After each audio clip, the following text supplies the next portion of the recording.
Griff's Library presents The Boy with Dragon Powers, a short audio story and prequel to the book Dreams and Dragons. Chapter 1. Was it possible that his mother was a liar? After all these years, after each of his numbered and catalogued attempts, the young man had tried so very hard to avoid the possibility. Why in the blazes would his mother deceive him? Some parents tell half-truths, sure, even good parents. But this was no small thing, no little white lie. Caleb's mother had been adamant about it, speaking as if it were a promise. She believed that he would be granted powers, some kind of special abilities. Years had passed and nothing had manifested. He was the same plain Caleb. Tall and thin, with dark skin, people often thought he was much older than he was, until they got a good look at his face. Barely 16, his smooth cheeks and fresh eyes made it clear that he was not yet a man. Caleb's search for his power was difficult for two main reasons. The first challenge was that he was given absolutely no hint as to what the precious skill might be. No idea, no starting point.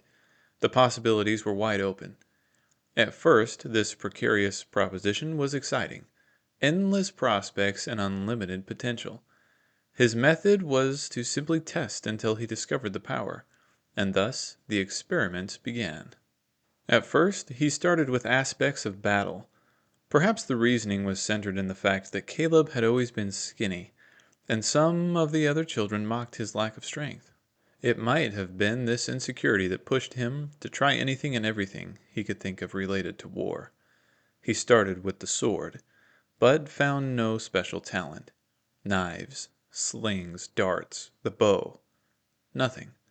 Hand-to-hand combat came next in the form of wrestling, then boxing and so forth.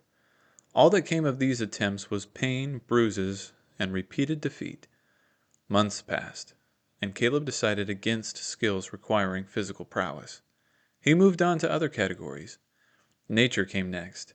Could he control the wind, manipulate the elements, blow fire, eat fire, ignite fire, throw fire?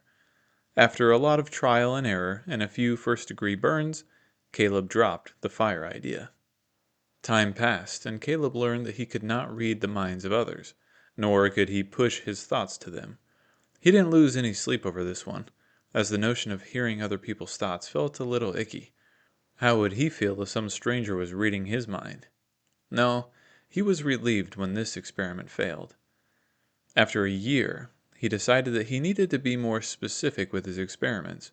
Instead of trying to make coins appear out of nothing, he moved on to making coins transform from dirt, leaves, rocks, bread, smaller coins, and even animal droppings. Again, he was slightly relieved when this turned out to be another false endeavor. Attempts related to magnetism failed. Transportation failed. Heat-related failed. Ice failed. Supervision failed. Super hearing, super smelling, super tasting failed. Anything related to flight hurt and then failed.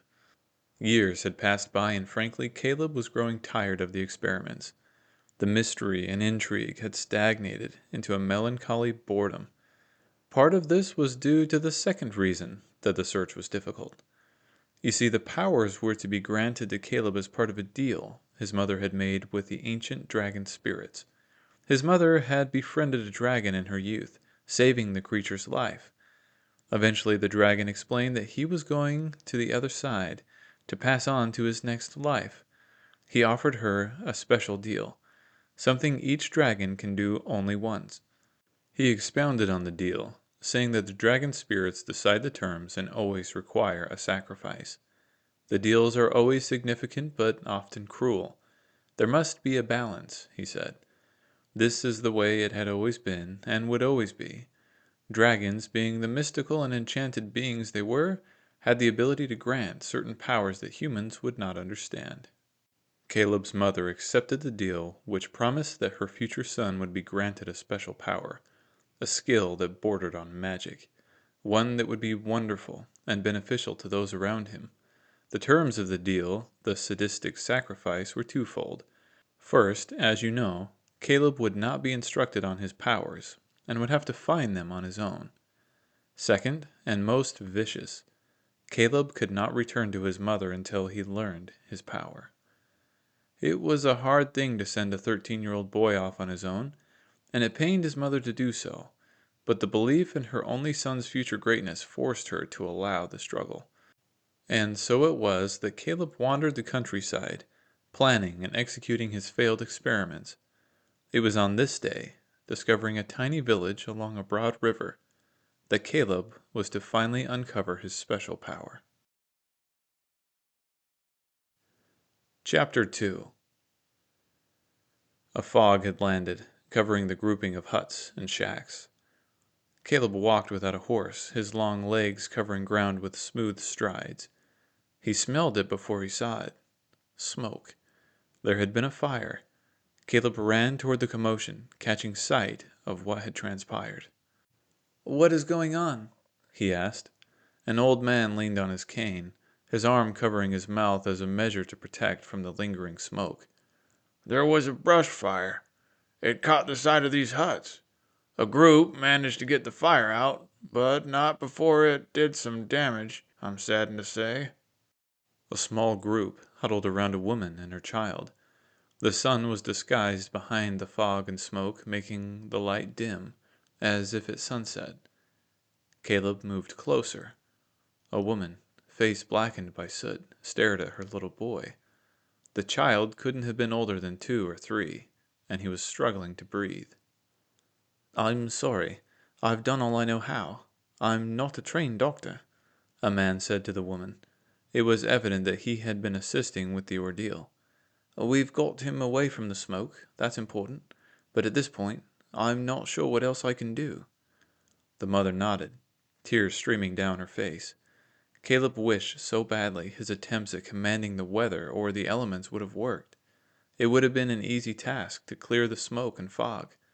If he had the power of flight, he could whisk the boy away toward a larger village, one with a true medical team. Suddenly a new idea came to his mind, one that he had never before considered. Stepping closer to the woman and the boy, he kneeled. The woman, eyes wet, barely glanced at him. "Are you a doctor, sir?" Caleb hesitated. The woman gave him a longer look, seeing that he was all too young to possibly be a doctor. Her eyes fell, all glimmer of hope fading. Caleb paused, apprehensive. If he tried to help this boy and failed, it would be a dreadful thing. But then again, if this was his calling, then he had to try, didn't he? "May I?" Caleb asked in a soft and youthful voice. The mother blinked, unsure at the request. Caleb extended his arms, offering to hold the little boy. The mother, shaking, extended the child. The body was weak, frail, barely alive. Each breath was a battle that might be the last. Caleb held the boy in his arms, hoping against all hope that this might be the single attempt amongst thousands of others to work. He felt the warmth of the little boy as he held him, unsure what to do. Then, like a rush, chills ran down Caleb's back, starting at his head and flowing through his entire body. His eyes focused, and he felt the little boy's energy, his life, and a connection was made. The little boy coughed, soft at first, then harder, smoke escaping his lungs. Immediately, impossibly, color returned to the frail and pale skin. The mother watched in awe as life returned to her son in a matter of seconds. Caleb hunched, feeling drained. The little boy's eyes opened, blinked, and caught sight of his rescuer. A quizzical look came over his face, confused at the situation.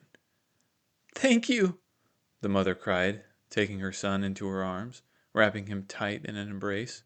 "Thank you, thank you." Those close enough to witness the phenomenon stood without speaking, a hush having overcome the group.